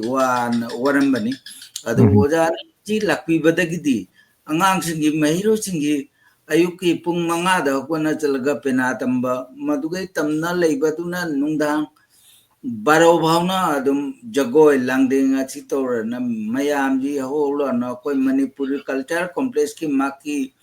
kenoma kariya pran ma Hoine mathai yamna man mahona na inot hapak ba hai tare no dapak pa itare masi jamna nungai jaba khoi Bangladesh ki mehro sing da khoi gi asing am kai leitana thakan ngai ma oi de masi aduna handaki lairau baji ju jamna phajagadra aina su khalli adu mayam ju machiga lakpina ma baton thamjari Manipuri Mirror gi maiki degi Okay. Aduga hojik ibaida ina hangjaningi hojiki thauram chathadoribe numi humni si asi kari numittagi haudori no aduga karamba numittana kari thabak ba kari thauram pangthokda adugi samlappa akoi sidabudi leire akoi sida harisi day 1 sida leire si tang 16 April gi pung ani da haugat alai laukhatpa ritual program natra oja adudagi di pung mari asigi kaino si program jatpadi loire ꯑꯗꯨꯒ ꯃꯐꯝꯁꯤꯅ ꯀꯗꯥꯏꯗ ꯑꯣꯏꯗꯣꯔꯤꯅꯣ ꯑꯗꯨꯒ ꯀꯅꯥꯃꯥꯏꯅ ꯑꯩꯈꯣꯏꯒꯤ ꯀꯩꯅꯣꯁꯦ ꯑꯩꯈꯣꯏ ꯁꯤꯟꯕꯁꯦ ꯀꯃꯥꯏꯅ ꯇꯧꯔꯤꯕ ꯀꯅꯥꯅ volunteer ꯑꯣꯏꯗꯣꯔꯤꯕ ꯑꯁꯤꯒꯤ ꯀꯩꯅꯣꯁꯦ ꯑꯣꯖꯥ ꯍꯣꯏ ꯀꯃꯥꯏꯅ ꯁꯤꯜꯂꯤꯕ ꯑꯗꯨꯁꯨ ꯈꯖꯤꯛꯇꯪ ꯍꯣꯏ ꯃꯁꯤꯒꯤ ꯃꯇꯥꯡꯗ ꯂꯥꯏ ꯍꯔꯥꯎꯕꯗꯤ ꯍꯨꯝꯅꯤ ꯇꯧꯗꯣꯔꯤꯃꯤ ꯑꯩꯈꯣꯏ ꯚꯥꯅꯨꯒꯥꯁ ꯂꯩꯕꯥꯛꯁꯤ ꯑꯩꯈꯣꯏ ꯚꯥꯅꯨꯒꯥꯁ ꯂꯩꯕꯥꯛꯁꯤꯒ ꯑꯩꯈꯣꯏ ꯀꯩꯅꯣ ꯑꯍꯨꯝ ꯂꯩ ꯑꯩꯈꯣꯏ ꯄꯥꯠ ꯑꯍꯨꯝ ꯑꯁꯤ ꯏꯄꯥ ꯏꯄꯨ ꯍꯥꯛꯇꯛꯇꯩ ꯂꯩꯔꯕꯅꯤ ꯂꯩꯕꯥꯛ ꯄꯨꯜꯂꯕꯁꯨ ꯄꯥꯠ ꯂꯩ ꯑꯋꯥꯡ ꯄꯥꯠ ꯃꯌꯥꯏ ꯄꯥꯠ ꯈꯥ ꯄꯥꯠ ꯍꯥꯏꯅ ꯑꯍꯥꯟꯕ ꯅꯨꯃꯤꯠꯁꯤ ꯑꯩꯈꯣꯏ ꯂꯥꯏꯕꯧ ꯁꯥꯕ ꯃꯗꯨꯗꯒꯤꯗꯤ ꯑꯩꯈꯣꯏꯒꯤ keno to bachi achi ahamba numita performance to bigada bachi akogi magemakong noa pakton hamongkol kunaga ubhanubel kunja manga china ahamba numichi laibau sabadagi hauna keno to bachi achi makok chingana achi keno to bigani pangthuk bigani ado nini suba 24 April jina akhoi awangpat daidi chitli mongolpur nogor madhopur kunjari jina laibum sabadagi hauna madu platform sing du lairau bagi ji du pangthokani adu aloi banume 25 April jina irai numit sina akhoi khapa Octobil Katabil Nondolekai Sibur Ganganagor masina aloi banumisi laibau sabigani aduna untona koi nimitu nigi pada humji ka koi mai daito do aduna khaidok sare madugai volunteer gi matang jina koi gi thoi bane do Manipuri culture complex ground do oigada bani na mange makum kunjai manung tan bani na mange makum kunjagi naron adugi volunteer adugi ide kun kudengi jo koi amani lauraga mapung phabana koi mange makum dei lauraga chi tokjare adu koi deski keno jo परिस्थिति जो हुती के खरा पत्तावनी ना ngasi di wajatara nithoi akoi border lanjale akhura border agotla dagi lajna na hutik leire hutik paundi akoi complex ta thungadri lambe dalai thungbira ni madugi security Bangladesh sarkar na akoi osida chacharude malujar SP chacharude ado SP osina akoi ngasi dagi police security force ado ngasi dagi thabire India ge oja sing oja guru sing na lady babo moi security pi gane na adu thabire ꯑꯗꯨꯔꯒꯗꯤ ꯑꯩꯈꯣꯏ ꯉꯁꯤ ꯄꯥꯡꯊꯣꯛꯏꯕ ꯀꯩꯅꯣꯁꯤ ꯕꯪꯒ꯭ꯂꯥꯗꯦꯁꯀꯤ ꯍꯥꯏꯇꯥꯔꯦ ꯕꯪꯒ꯭ꯂꯥꯗꯦꯁꯀꯤ ꯃꯩꯇꯩ ꯈꯛꯇꯒꯤ ꯅꯠꯇꯕ international ꯀꯤ ꯊꯥꯛ ꯌꯥꯎꯅ ꯌꯥꯝ ꯀꯩ ꯍꯥꯏꯇꯥꯔꯦ ꯃꯄꯥꯟꯒꯤ ꯂꯝꯒꯤꯁꯨ ꯁꯔꯨꯛ ꯌꯥꯕ ꯐꯟꯗꯤꯡꯁꯨ ꯀꯥꯔꯛꯄ ꯑꯗꯨꯒ ꯂꯣꯏꯅꯅ ꯑꯩꯈꯣꯏ ꯅꯦꯁꯅꯦꯜꯒꯤ ꯑꯩꯈꯣꯏꯅ ꯁꯨꯝ ꯇꯥꯖꯕꯗ ꯙꯥꯀꯥꯗꯒꯤꯁꯨ ꯑꯩꯈꯣꯏ ꯒꯦꯁ ꯀꯌꯥ ꯍꯥꯏꯒꯗ꯭ꯔꯥ ꯑꯩꯈꯣꯏ ꯑꯇꯤꯊꯤ ꯀꯌꯥ ꯂꯥꯛꯀꯅꯤ ꯍꯥꯏꯕꯒꯤ ꯄꯥꯎꯁꯨ ꯂꯩ ꯙꯥꯀꯥꯔꯣꯝꯗꯒꯤꯅ ꯀꯅꯥ ꯂꯥꯛꯀꯗꯕ ꯂꯩꯕ ꯑꯩꯈꯣꯏ ꯀꯩꯅꯣꯁꯤꯒ ꯑꯣꯖꯥ ꯀꯩ ꯍꯥꯏꯇꯥꯔꯦ ꯁꯨꯝ ꯅꯦꯁꯅꯦꯜ ꯃ꯭ꯌꯨꯖꯤꯌꯝꯒꯤ ꯀꯥꯡꯕꯨ ꯈꯔꯗꯤ ꯂꯥꯛꯑꯦ ꯅꯠꯇ꯭ꯔꯒ ꯂꯥꯛꯀꯅꯤ ꯍꯥꯏꯕꯒꯤ ꯆꯞ ꯆꯥꯕ ꯀꯩꯅꯣꯁꯨ ꯂꯥꯛꯑꯦ ꯍꯥꯏꯕꯒꯤ ꯄꯥꯎꯁꯨ ꯁꯨꯝ ꯇꯥꯏ ꯏꯕꯥꯏ ꯀꯔꯤ ꯈꯪꯕ ꯂꯩ hoi madugidu National Museum gi Mahaporta DG galoina na mi manga gi team ama lakani ado Lubna Mariam Sadhana gi team tara mari malakani ꯑꯗꯨꯒꯒꯤ Dhaka ꯚꯥꯔꯁꯤꯇꯤ Dhaka ꯒꯤ ꯌꯨꯅꯤꯚꯔꯁꯤꯇꯤꯒꯤ ꯑꯩꯈꯣꯏꯒꯤ ꯑꯣꯀꯦ ꯙꯥꯀꯥ ꯇꯃꯟꯅ ꯔꯍꯃꯟ ꯌꯨꯅꯤꯚꯔꯁꯤꯇꯤ ꯇꯃꯟꯅ ꯔꯍꯃꯟ ꯃꯥꯡꯅ ꯍꯧꯖꯤꯛ ꯂꯨꯆꯤꯡꯕ ꯃꯅꯤꯄꯨꯔꯤ ꯅꯤꯠꯇꯣ ꯀꯣꯂꯥ ꯕꯤꯚꯥꯒꯀꯤ ꯃꯥꯡꯅ ꯆꯤꯌꯔꯃꯦꯟ ꯑꯣꯏꯔꯤ ꯇꯃꯟꯅ ꯔꯍꯃꯟꯅ ꯑꯩꯈꯣꯏ ꯃꯅꯤꯄꯨꯔꯤ ꯖꯒꯣꯏꯁꯨ ꯁꯥꯕꯤꯕ ꯑꯗꯣ ꯃꯥꯛ ꯑꯃ ꯂꯥꯛꯀꯅꯤ ꯃꯥꯛꯀ ꯂꯣꯏꯅꯅ ꯙꯥꯀꯥ ꯌꯨꯅꯤꯚꯔꯁꯤꯇꯤꯒꯤ ꯗꯤꯟꯁꯨ ꯂꯥꯛꯀꯅꯤ ꯑꯣꯀꯦ ꯗꯤꯟꯁꯨ ꯑꯣꯏ ꯍꯧꯖꯤꯛꯀꯤ ꯇꯃꯟꯅ ꯀꯩꯅꯣꯒꯤ ꯔꯍꯃꯟꯒ ꯂꯣꯏꯅꯅ ꯃꯁꯤꯃ ꯂꯥꯛꯀꯅꯤ ꯑꯗꯨꯇ ꯅꯠꯇꯅ ꯙꯥꯀꯥꯗꯒꯤ ꯑꯩꯈꯣꯏꯒꯤ ꯄ꯭ꯔꯤꯟꯠ ꯃꯤꯗꯤꯌꯥ ꯏꯂꯦꯛꯇ꯭ꯔꯤꯛ ꯃꯤꯗꯤꯌꯥ ꯑꯗꯨ BTVꯁꯨ ꯑꯗꯨ ꯙꯥꯀꯥꯗꯒꯤ ꯃꯣꯏ ꯃꯤ 6 ꯑꯃꯒꯤ ꯇꯤꯝ ꯑꯃ ꯉꯁꯤ ꯊꯨꯡꯅꯔꯅꯤ ꯃꯣꯏ ꯍꯨꯝꯅꯤ ꯆꯨꯞꯄ ꯂꯩꯒꯅꯤ ꯑꯗꯨꯒꯗꯤ ꯑꯩꯈꯣꯏꯒꯤ ꯄ꯭ꯔꯤꯟꯠ ꯃꯤꯗꯤꯌꯥꯗ ꯄ꯭ꯔꯊꯣꯃ ꯂꯧꯀꯥꯛ ꯃꯣꯏꯗꯨꯅ ꯑꯩꯈꯣꯏꯒꯤ ꯅꯦꯁꯅꯦꯜ ꯃ꯭ꯌꯨꯖꯤꯌꯝꯒꯤ ꯀꯥꯡꯕꯨꯒ ꯂꯣꯏꯅꯅ ꯂꯥꯛꯄꯤꯒꯅꯤ ꯑꯗꯨꯒ ꯃꯔꯨꯑꯣꯏꯅ ꯍꯧꯖꯤꯛꯀꯤ ꯑꯩꯈꯣꯏꯗꯤ ꯈꯨꯡꯒꯪꯅꯤꯗꯣ ꯈꯨꯡꯒꯪꯅꯤ ꯍꯥꯏꯗꯤ ꯉꯁꯥꯏꯒꯤ ꯁꯤꯇꯤ ꯍꯥꯏꯕꯗꯤ ꯑꯆꯧꯕ ꯁꯍꯔꯗ ꯍꯣꯇꯦꯜ ꯂꯩꯔꯤ ꯅꯠꯇ꯭ꯔꯒꯅ ꯒꯦꯁ ꯍꯥꯎꯁ ꯂꯩꯔꯤ ꯑꯩꯈꯣꯏꯗꯨꯒꯗꯤ ꯑꯗꯨꯒꯤ ꯈꯨꯗꯣꯡꯆꯥꯕꯗꯨ ꯂꯩꯇꯕꯅꯤꯅ ꯑꯗꯩ ꯑꯁꯣꯝꯗ ꯀꯩ ꯍꯥꯏꯇꯥꯔꯦ ꯑꯩꯈꯣꯏꯒꯤ ꯀꯜꯆꯔꯦꯜ ꯀꯣꯝꯄ꯭ꯂꯦꯛꯁꯁꯨ ꯑꯗꯨ ꯔꯨꯝꯁꯨ ꯌꯥꯝꯅ ꯐꯖꯅꯁꯨ ꯂꯩꯇꯕ ꯑꯗꯨꯒꯤ ꯀꯩ ꯍꯥꯏꯇꯥꯔꯦ ꯑꯗꯨꯒꯤ ꯆꯞ ꯆꯥꯕ ꯑꯩꯈꯣꯏꯒꯤ ꯇꯧꯐꯝ ꯊꯣꯛꯄ ꯅꯠꯇ꯭ꯔꯒꯅ ꯃꯈꯣꯏꯗ ꯄꯤꯐꯝ ꯊꯣꯛꯄ ꯃꯇꯤꯛ ꯆꯥꯕ ꯔꯨꯝ ꯅꯠꯇ꯭ꯔꯒꯅ ꯒꯦꯁ ꯍꯥꯎꯁꯁꯨ ꯂꯩꯇꯕꯅꯤꯅ ꯀꯃꯥꯏꯅ ꯃꯈꯣꯏ ꯒꯦꯁ ꯃꯌꯥꯝꯁꯤꯡꯁꯤ ꯂꯩꯅꯕ ꯈꯣꯠꯅꯕꯒꯤ ꯁꯤꯜꯂꯤꯕ ꯑꯗꯨꯒꯤ ꯀꯩꯅꯣꯁꯤꯗꯤ ꯄ꯭ꯂꯥꯟꯅ ꯀꯃꯥꯏꯅ ꯇꯧꯕ ꯍꯣꯏ ꯅꯦꯁꯅꯦꯜ ꯃ꯭ꯌꯨꯖꯤꯌꯝꯒꯤ ꯑꯩꯈꯣꯏꯒꯤ DGꯒ ꯂꯣꯏꯅꯅ ꯃꯤ 5ꯗꯤ ꯑꯩꯈꯣꯏ ꯃꯣꯂꯨꯖꯥꯔ ꯖꯤꯂꯥꯒꯤ ꯁꯥꯔꯀꯤꯠ ꯍꯥꯎꯁꯇ ꯑꯗꯨ DCꯒ ꯑꯩꯈꯣꯏ ꯃꯣꯂꯨꯖꯥꯔꯒꯤ DCꯒ ꯑꯗꯨꯅ ꯀꯣꯟꯐꯥꯔꯝ ꯇꯧꯔꯦ ꯍꯥꯏꯅ ꯇꯥꯖꯔꯦ ꯅꯦꯁꯅꯦꯜ ꯃ꯭ꯌꯨꯖꯤꯌꯝꯒꯤ ꯃꯗꯨꯒꯗꯤ ꯑꯩꯈꯣꯏꯒꯤ ꯙꯥꯀꯥ ꯌꯨꯅꯤꯚꯔꯁꯤꯇꯤꯒꯤ ꯗꯤꯟ ꯑꯃꯁꯨꯡ ꯇꯃꯟꯅ ꯔꯍꯃꯟ ꯃꯈꯣꯏꯒꯤ ꯇꯤꯝꯗꯨꯅ ꯑꯩꯈꯣꯏꯒꯤ ꯀꯃꯜꯒꯟꯖ ꯎꯄꯖꯤꯂꯥꯗ ꯗꯥꯛ ꯕꯪꯂꯣꯗ ꯑꯩꯈꯣꯏ ꯔꯨꯝ ꯑꯣꯀꯦ 5 ꯂꯧꯖꯅ ꯊꯝꯃꯦ ꯃꯁꯤ ꯔꯨꯝ ꯑꯃꯗ ꯃꯤ 2 ꯇꯧꯅ ꯂꯩꯕ ꯌꯥꯏ ꯍꯟꯗꯛꯇ ꯀꯩꯅꯣ ꯇꯧꯕꯅꯤ उद्बोधन ꯑꯣꯏꯕꯅꯤ ꯍꯥꯏꯔꯀꯤ ꯍꯧꯖꯤꯛꯀꯤ ꯍꯟꯗꯛꯇ ꯅꯧꯅ ꯍꯧꯗꯣꯛꯄ ꯍꯧꯗꯣꯛꯄ ꯌꯥꯝꯅ ꯐꯖꯕ ꯔꯨꯝꯅꯤ ꯗꯥꯛ ꯕꯪꯂꯣ ꯀꯃꯜ ꯒꯣꯁꯀꯤ ꯃꯗꯨꯒꯗꯤ ꯑꯩꯈꯣꯏꯒꯤ ꯃꯅꯤꯄꯨꯔꯤ ꯀꯜꯆꯔꯦꯜ ꯀꯣꯝꯄ꯭ꯂꯦꯛꯁꯇꯅ VIP ꯔꯨꯝ 2 ꯂꯩ ꯃꯗꯨꯒꯩ ꯗꯣꯔꯃꯦꯇꯣꯔꯤ ꯃꯤ ꯁꯤꯠ 9 ꯂꯩ ꯃꯁꯤꯅ ꯃꯅꯤꯄꯨꯔꯗꯩ ꯂꯥꯛꯄ ꯑꯣꯖꯥꯁꯤꯡꯗꯨ ꯑꯩꯈꯣꯏ VIP ꯔꯨꯝ ꯑꯃꯒ ꯗꯣꯔꯃꯦꯇꯣꯔꯤ ꯒꯤ ꯁꯤꯠ 9 ꯑꯗꯨꯒ ꯑꯩꯈꯣꯏ ꯇꯧꯁꯤꯔꯥꯅ ꯈꯟꯅꯔꯤ ꯃꯗꯨꯒꯩ ꯂꯨꯞꯅꯥ ꯃꯣꯔꯤꯌꯣꯝ ꯁꯥꯗꯣꯅꯥꯒꯤꯁꯤꯅ ꯑꯩꯈꯣꯏꯒꯤ ꯀꯣꯝꯄ꯭ꯂꯦꯛꯁꯀꯤ VIP ꯔꯨꯝ ꯑꯃꯗ ꯄꯤꯖꯦꯅ ꯑꯗꯨꯝ ꯈꯟꯅꯔꯤ ꯑꯗꯨ ꯑꯗꯨ ꯑꯣꯏꯔꯒꯗꯤ ꯉꯁꯥꯏꯒꯤ ꯍꯣꯏ ꯑꯩꯈꯣꯏ ꯃꯩꯇꯩꯅ ꯈꯨꯟꯗꯥꯕ ꯂꯝ ꯑꯣꯏꯕꯅ ꯃꯩꯇꯩ ꯃꯔꯛꯇꯁꯨ ꯁꯨꯝ ꯈꯔ ꯊꯝꯕ ꯑꯗꯨꯒ ꯂꯣꯏꯅ ꯍꯣꯏ ꯑꯩꯈꯣꯏꯒꯤ ꯄ꯭ꯔꯣꯁꯥꯁꯣꯟ ꯍꯥꯏꯇꯥꯔꯦ ꯑꯦꯗꯃꯤꯅꯤꯁꯇ꯭ꯔꯦꯁꯟꯒꯁꯨ ꯍꯣꯏ ꯌꯥꯅꯕꯅꯤꯅ ꯍꯣꯏ ꯑꯦꯗꯃꯤꯅꯤꯁꯇ꯭ꯔꯦꯁꯟꯒꯤ ꯃꯈꯣꯏꯒꯤ ꯈꯨꯗꯣꯡꯆꯥꯕꯗꯨ ꯂꯧꯔꯒ ꯃꯈꯣꯏ ꯒꯚꯔꯟꯃꯦꯟꯠꯒꯤ ꯗꯥꯛ ꯕꯪꯂꯣꯗꯁꯨ ꯈꯔ ꯊꯝꯕꯤꯕ ꯑꯗꯨꯒ ꯍꯣꯏ ꯗꯤꯁꯇ꯭ꯔꯤꯛꯀꯤ ꯀꯩꯅꯣꯗꯁꯨ ꯁꯨꯝ ꯈꯔ ꯂꯩꯕ ꯑꯗꯨꯃꯥꯏꯅ ꯇꯧꯅ ꯁꯔꯀꯤꯠ ꯑꯩꯈꯣꯏ ꯍꯥꯎꯁ ꯁꯥꯔꯀꯤꯠ ꯍꯥꯎꯁꯇꯁꯨ ꯈꯔ ꯂꯩꯕ ꯑꯗꯨꯃꯥꯏꯅ ꯇꯧꯅ ꯂꯥꯛꯀꯗꯕ ꯒꯦꯁ ꯃꯌꯥꯝ ꯍꯥꯏꯇꯥꯔꯦ ꯀꯩꯅꯣꯒꯤ ꯑꯗꯨꯒ ꯑꯩꯈꯣꯏꯅ ꯍꯣꯏ ꯁꯨꯝ ꯇꯥꯖꯕꯗ ꯑꯩꯈꯣꯏ Indira Gandhi cultural centre high commissioner of India ꯙꯥꯀꯥꯒꯤꯁꯨ ꯁꯨꯝ ꯃꯇꯦꯡ ꯅꯠꯇ꯭ꯔꯒꯅ ꯃꯈꯣꯏꯒꯤꯁꯨ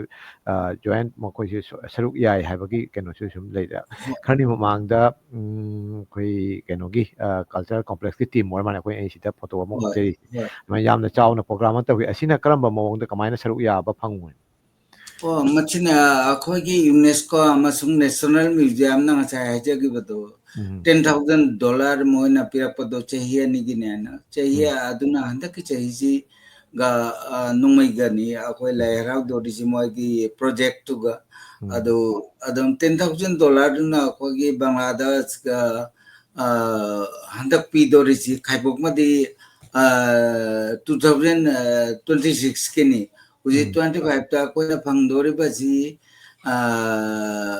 5,70,000 ꯑꯁꯤꯒ 5,70,000 ꯐꯪꯒꯅꯤ ꯑꯗꯨꯕꯨ ꯍꯟꯗꯛꯀꯤ ꯃꯅꯤꯄꯨꯔꯗꯩ ꯑꯣꯖꯥꯁꯤꯡ ꯄꯨꯔꯛꯄ ꯑꯩꯈꯣꯏꯒꯤ ꯂꯥꯏ ꯍꯔꯥꯎꯕꯒꯤ ꯄꯣꯠꯂꯨꯝ ꯃꯌꯥꯝꯁꯤꯡꯒꯤ ꯀꯩꯅꯣ ꯇꯧꯕ ꯏꯉꯥꯡꯁꯤꯡ ꯑꯣꯖꯥꯅ ꯃꯅꯤꯄꯨꯔꯒꯤ ꯑꯣꯖꯥꯅ ꯊꯥ 2 ꯃꯈꯥꯏ 3 ꯂꯣꯝ ꯑꯁꯤꯒ ꯇ꯭ꯔꯦꯅꯤꯡ ꯇꯧꯔꯛꯄꯗ ꯆꯪꯕ ꯈꯣꯠꯄꯁꯤꯅ ꯑꯩꯈꯣꯏ $11,12,000 ꯑꯩꯈꯣই ꯕꯖꯦꯠ ꯇꯧꯏ ꯈꯣꯔꯣꯆ ꯄ꯭ꯔꯥꯀꯨꯂꯤක ꯕꯖꯦꯠꯁꯤ ꯇꯧꯏ ꯑꯗꯨꯅ ꯃꯣꯏ ꯌꯨꯅꯦꯁꯀꯣꯅ ꯄꯤꯗꯧꯔꯤꯕ ꯁꯦꯟꯐꯝ $1,50,000 ꯑꯁꯤꯅ ꯑꯣꯛꯇꯕꯗꯨꯒ ꯑꯩꯈꯣꯏꯒꯤ ꯍꯥꯏꯖꯔꯤꯕ ꯉꯁꯥꯏꯒꯤ ꯁꯥꯗꯨꯅꯥꯒꯤ ꯂꯨꯕꯅꯥ ꯃꯣꯔꯤꯌꯣꯝꯁꯤꯅ ꯃꯦꯗꯥꯝꯖꯤꯅ नखोय कनो मतंग तो एप्लीकेशन मतंग तो इंडिया ना इंडिया की मीजु ओजासी गुरुजु मयाम लाक्तोरिन ना अदुगेगिदे अदुगी मतंग दुगा इंडिया हाई कमिश्नर जो खंगन बजु मथक्ताय अदुगेगी अखोइना छि लाई हराउ दो हुमनी की लाई हराउ बजिका अखोइ खतंग पैसा जो दिउता दोरी अदुना मते खतंग पंगबी वाना दो एप्लीकेशन मा तो वाना अखोइ तौजबदगी मणिपुरी कल्चर कॉम्प्लेक्स ना मोइना हाइबिरेजे फरे दोदी नोइ था नि चुमना तम्मी दो को जो मतेक में यंगे 75 चही 75 सुबगी अदु मोगी जो प्रोग्राम लई ढका दा अदुगी नुमिचे नोगी दो आइटम मरी मंगा तन करी करी तम्मी मोमची अखो जो जेंगनिंगी अदु नुमितो पांगतो करनिंगी हाइना हाइबदगी अखोय मणिपुर कल्चर कॉम्प्लेक्स तगी ओजा अनि जुजाउना अखोय मेहिरोय सिंजो मेहिरोय कुनगा लोइनाना अखोय मणिपुरी हुजिके इंदिरा गांधी केनो कल्चर सेंटर जे ढाका गी मजिका अखोय उतरी उतबदुगा मोय पेंदुना 52,000 अखोयदा पिबिरकनेना हुजिकसु फंगरे जे प्रोग्राम लोइदा फंगदोरि होय मोय कमिट तौरे अब कमिट तौरे 52,000 अदु केनो तौनी मदुगे अखोय एप्लीकेशन मा तौबदुना मोय दिल्ली दा थारे दिल्ली दा थाबदगी हुजिका दु एप्रूव ओइना लाए मदुगुना लाख मरीगा मरफू लिसिंग मरफू लाख मरीगा लिसिंग मरफू जी मोयना असी कनो पास तौरे अदुना प्रोग्राम जी लोयबगा नोय केनो दु थाकलो मेमोगा करिगा करी खरोस तौरबा दु चिंगु थाकलो अखोगी हाइरिबा सेंजिगी मनुंगजिका अदुगेगी मोय अदुम पास तौरगा सेंदो पिजरा गाना असे कोई प्रोग्राम लोयरगा असी फंगनी 4,80,000 ओके अदुगा अखोई अदुगा अमुकम अखोगी अचिगी प्रोग्राम जी यंगा ढाका की तमन्ना रहमान हाइजरिबा नितोकोला विभाग की चेयरमैन जिना मागी दसु नोंगमता मुपिरा मोयना नोंगमा ढाका यूनिवर्सिटी उचरुरे अचिगा मोगी प्रोफेसर डीन अदुगी मागी कनो सिंजिना ओजा सिंजिना जामना अखोगी जगोदु कनो तोंगना जेंगी अमा हराव फंगदो मी माकी कनो से ढाका वार्षिक मणिपुरी अचिकुंबा प्रोग्राम जी हंतक किसिना आम बने ना मकोय ढाका वार्षिक जो हाइबिरई मदुगै दिन दुदी अखोय ढाका यूनिवर्सिटी दिन दुदी अदुम अदुनो उतना हाइरे आई नोय लायराव बदहुनी मा आई तमन्ना रोमन ने पुबिरदी आई जी लाकनी ना अदुनो तौरी अखोय जो So चंगना hojiki lai harauba tasengna akhoi tang kun hundoi kun mari kun manga si pangthoktingi mamangdagi akhoi hojiki thauram asi pangthoknaba hotnabagi tamak tambiba lakpa ojasing si puna akhoi dhaka damuk chatlure ibagi hojiki wari kano sing mutin asidai sida ngasai Indian High Commission gi kano gi program da su saruk yaruba aduga loina na akhoi Dhaka University gi music department की होजी फम कोई कनो ओरिबा हाइतार chairman ओरिबा तमन्ना रमन कोई Manipuri dance की ओजा गुरु हाइतार महाकना invite तौरपदगी होजी cultural complex की माइकैदगी team सी मखोगी university कनो सिदा कोई कनो दिन यावना मखोई डिपार्टमेंट कनो दुगी दिन ह्यूमैनिटीज डिपार्टमेंट फैकल्टी की दिन यावना कनो सी पांगथोए अदुदा मखोइना पेनना कनो सी उना मयाम के हाइतार कोई परफॉर्मेंस कोई कनो सिंग सिगी कोई लाई हराउबदा परफॉर्म तौदो मयाम सिगी परफॉर्म उबदा हराउबदा मखोइसु येंगनिंगबो ओइना मखोइसु लाकनी हाइबगी कनो दुनी याम नुंगाइरे अदुगा तौरिबा कनो सिदी तसेंग हारगदे फंडिंग गिदी अदोइदे कोई मितै मयामदगी पुखतनिंगाइ बा कोइना इसाना खाइदो खाइजिन तौबगिदी अदुगी कनो सिदा हंदकी मतंग सिगदे मथौ ताद्र मानेना खल्ले अदोरिदी साइगी हाइरिबा इंडियन हाई कमीशन गी तेंगमांग खरा अदुगा लोइना सोई ngasai यूनेस्को की तेंगमांग लिंग डॉलर लिंग तरा नत्रा चाही अनि की ओइना असिगी काइथोरकपसिना असि बजेट सि सेमगा चावरब नुमी हुमनी की प्रोजेक्ट बा प्रोग्राम असि तौबनी नुमी हुमनी चुमना प्रोग्राम असि तौदोनी असिदैसिदा सरुक याद्रोसि बांग्लादेश लेरिबा परफॉर्मर हाइदे बांग्लादेश लेरिबा अखोई कैनोसिंग ओजासिंग अदि जगोइगी अदुगैदी कैनोगी कोई कहते इरा थौनीदा सरुक यागदो अदुगा लोइना मणिपुर की ओजा खरसु यावदोइना माइबा माइबी खरसु असिगी तमक हुजिक मी 15 लाख न लेइरे लाख है अगरतलादगी 15 से 14 जौरखरे ꯖꯧꯔꯅꯤ ꯉꯁꯤꯁꯤꯒꯩꯁꯤꯒ ꯑꯁꯤꯅꯤ ꯀꯩꯅꯣ ꯇꯧꯔꯤꯁꯦ ꯑꯗꯨꯒꯩꯗꯨ ꯑꯃꯅ ꯍꯌꯦꯡ ꯁꯣꯏꯗꯅ ꯖꯧꯔꯅꯤ ꯑꯗꯨꯒ ꯃꯅꯤꯄꯨꯔꯒ ꯑꯩꯈꯣꯏꯒ ꯑꯁꯤꯅ ꯀꯃꯥꯏꯅ ꯃꯔꯤꯁꯤꯅ ꯀꯃꯥꯏꯅ ꯑꯩꯈꯣꯏ ꯍꯥꯟꯅꯗꯒꯤ ꯋꯥꯔꯤ ꯁꯥꯟꯅꯕ ꯂꯩꯕ꯭ꯔꯥ ꯅꯠꯇ꯭ꯔꯒ ꯈꯨꯗꯛꯇ ꯇꯧꯅꯕ꯭ꯔꯥ ꯀꯃꯥꯏꯅ ꯑꯁꯤꯒꯤ ꯀꯩꯅꯣꯁꯤꯅ ꯀꯃꯥꯏꯅ ꯍꯧꯗꯣꯛꯈꯤꯕꯅꯤ ꯍꯥꯟꯅꯗꯒꯤ ꯋꯥꯔꯤ ꯁꯥꯟꯅꯕ ꯂꯩ ꯑꯩꯈꯣꯏ ꯃꯨꯇꯨꯋꯥ ꯕꯍꯥꯗꯨꯔ ꯑꯣꯖꯥ ꯑꯣꯖꯥꯒ ꯕꯍꯥꯗꯨꯔꯒꯤ ꯑꯩꯈꯣꯏ ꯑꯗꯨꯝ ꯅꯣꯕꯦꯝꯕꯔꯗꯒꯤ ꯑꯩꯈꯣꯏ ꯌꯨꯅꯦꯁꯀꯣ ꯅꯦꯁꯅꯦꯜ ꯃ꯭ꯌꯨꯖꯤꯌꯝꯅ ꯑꯁꯤꯒꯤ ꯄꯥꯎꯁꯤ ꯑꯩꯈꯣꯏ ꯁꯤꯂꯦꯠ ꯗꯤꯕꯤꯖꯟꯒꯤ ꯂꯥꯏ ꯍꯔꯥꯎꯕꯁꯤꯃ ꯁꯤꯂꯦꯛ ꯑꯣꯏꯔꯦ ꯍꯥꯏꯕ ꯅꯨꯃꯤꯠꯇꯨꯒꯩ ꯑꯩꯈꯣꯏ ꯑꯣꯖꯥ ꯃꯨꯇꯨꯋꯥ ꯕꯍꯥꯗꯨꯔꯒ ꯋꯥꯔꯤ ꯁꯥꯟꯅꯖꯔꯒ ꯑꯣꯖꯥ ꯑꯅꯤꯁꯨ ꯃꯥꯡ ꯊꯥꯕꯤꯔꯛꯄꯅꯤ ꯍꯧꯖꯤꯛꯁꯨ ꯃꯥꯡꯅ ꯇꯤꯝ ꯂꯤꯗꯔ ꯑꯣꯏꯔꯒ ꯑꯃꯥꯏꯕ ꯑꯃꯥꯏꯕꯤꯁꯤꯡꯁꯨ ꯃꯌꯥꯝ ꯄꯨꯔꯒ ꯂꯥꯛꯄꯤꯔꯤꯅꯤ ꯑꯁꯤꯗ ꯐꯣꯇꯣꯁꯤꯗ ꯂꯩꯔꯤꯁꯤꯅ ꯑꯣꯖꯥ ꯕꯍꯥꯗꯨꯔꯅꯦ ꯑꯗꯩ ꯂꯨꯞꯅꯥ ꯃꯣꯔꯌꯥꯝꯅꯦ ꯑꯗꯩ ꯑꯩꯈꯣꯏ ꯀꯩꯅꯣꯒꯤ ꯀꯜꯆꯔꯦꯜ ꯀꯣꯝꯄ꯭ꯂꯦꯛꯁꯀꯤ ꯀꯟꯚꯦꯅꯔ ꯍꯧꯖꯤꯛꯀꯤ ꯄ꯭ꯔꯦꯁꯤꯗꯦꯟ ꯍꯥꯏꯇꯥꯔꯦ ꯄ꯭ꯔꯦꯁꯤꯗꯦꯟꯂ ꯍꯧꯖꯤꯛꯁꯦ ꯄ꯭ꯔꯦꯁꯤꯗꯦꯟ ꯑꯩꯈꯣꯏ ꯑꯣꯖꯥ ꯖꯣꯌꯦꯟꯇꯣ ꯃꯈꯣꯏ ꯑꯍꯨꯝꯁꯦ ꯑꯗꯨ ꯑꯣꯏꯔꯒ ꯄ꯭ꯔꯦꯁꯤꯗꯦꯟ ꯃꯈꯣꯏ ꯑꯍꯨꯝ ꯁꯤꯅ ꯃꯃꯥꯡꯉꯩꯗ ꯑꯩꯈꯣꯏ ꯑꯣꯖꯥ ꯕꯍꯥꯗꯨꯔꯁꯦ ꯃꯃꯥꯡꯉꯩꯗꯁꯨ ꯂꯥꯛꯑꯝꯃꯕ ꯅꯠꯇ꯭ꯔꯣ ꯑꯁꯤꯒꯤ ꯄ꯭ꯔꯣꯖꯦꯛ ꯑꯁꯤꯒꯤ ꯀꯩꯅꯣꯁꯤ ꯃꯁꯥꯅ ꯂꯥꯛꯅ ꯑꯣꯖꯥꯁꯤꯡ ꯂꯥꯛꯄ ꯃꯇꯝꯗ ꯑꯣꯖꯥ ꯌꯥꯎꯔꯛꯄ꯭ꯔꯥ ꯈꯪꯗꯦ ꯇꯣ ꯑꯁꯨꯃꯥꯏꯅ ꯌꯥꯎꯔꯛꯄ ꯑꯣꯀꯦ ꯑꯗꯨꯗꯤ ꯍꯧꯕꯗꯒꯤ ꯌꯥꯎꯕꯅꯦꯕ ꯃꯥꯅꯤ ꯃꯥꯅꯤ ꯍꯧꯕꯗꯒꯤ ꯌꯥꯎꯕꯅꯦ ꯑꯗꯨꯒ ꯂꯣꯏꯅꯅ ꯑꯩꯈꯣꯏ ꯃꯥꯏꯕ ꯃꯥꯏꯕꯤꯁꯤꯡꯁꯦ ꯄꯨꯅ ꯂꯥꯛꯅ ꯀꯩꯅꯣ ꯈꯨꯔꯧ ꯄꯥꯜꯍꯧꯗꯅ ꯄꯥꯡꯊꯣꯛꯄ ꯑꯣꯏꯒꯅꯤ ꯍꯥꯏꯅ ꯊꯥꯖꯩ ꯑꯗꯨꯒ ꯉꯁꯤ ꯕꯪꯒ꯭ꯂꯥꯗꯦꯁꯇ ꯑꯁꯨꯃꯥꯏꯅ ꯀꯩꯅꯣ ꯇꯧꯕꯁꯤ ꯇꯨꯡ ꯀꯣꯏꯅ ꯇꯧꯕꯒꯤ ꯀꯩꯅꯣꯔꯥ ꯅꯠꯇ꯭ꯔꯒꯅ ꯍꯟꯗꯛꯀꯤ ꯆꯍꯤ ꯑꯅꯤꯒꯤ ꯐꯥꯟꯗꯤꯡ ꯆꯍꯤ ꯑꯅꯤ ꯈꯛꯇꯪ ꯇꯧꯔꯒ ꯇꯧꯗꯣ ꯏꯕꯥꯏ ꯍꯣꯏꯒꯤ ꯑꯩꯈꯣꯏꯒꯤ ꯀꯩꯅꯣꯁꯤ ꯀꯃꯥꯏꯅ ꯇꯨꯡ ꯀꯣꯏꯅ ꯀꯃꯥꯏꯅ ꯀꯔꯤ ꯇꯧꯅꯤ ꯍꯥꯏꯕꯁꯦ ꯑꯁꯤꯒꯤ ꯍꯥꯏꯐꯦꯠ ꯈꯟꯅ ꯅꯩꯅꯕꯒꯤ ꯀꯩꯅꯣꯗꯤ ꯍꯣꯏ ꯇꯥꯟꯖꯥ ꯐꯪꯉꯕꯣ ꯍꯣꯏ ꯀꯃꯥꯏꯅ ꯍꯣꯏ ꯇꯧꯕ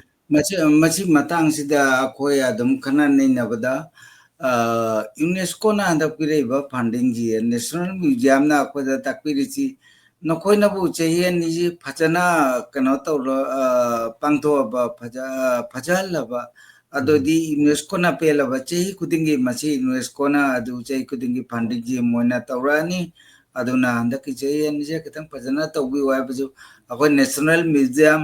ꯙꯥꯀꯥꯅꯁꯨ ꯑꯩꯈꯣꯏꯗ ꯑꯁꯤ ꯄꯥꯎꯇꯥꯛ ꯄꯤꯕꯤꯔꯛꯏ ꯃꯁꯤꯒꯤ ꯃꯇꯥꯡꯗ ꯑꯩꯈꯣꯏꯅ ꯈꯟꯖꯔꯤꯁꯤꯅ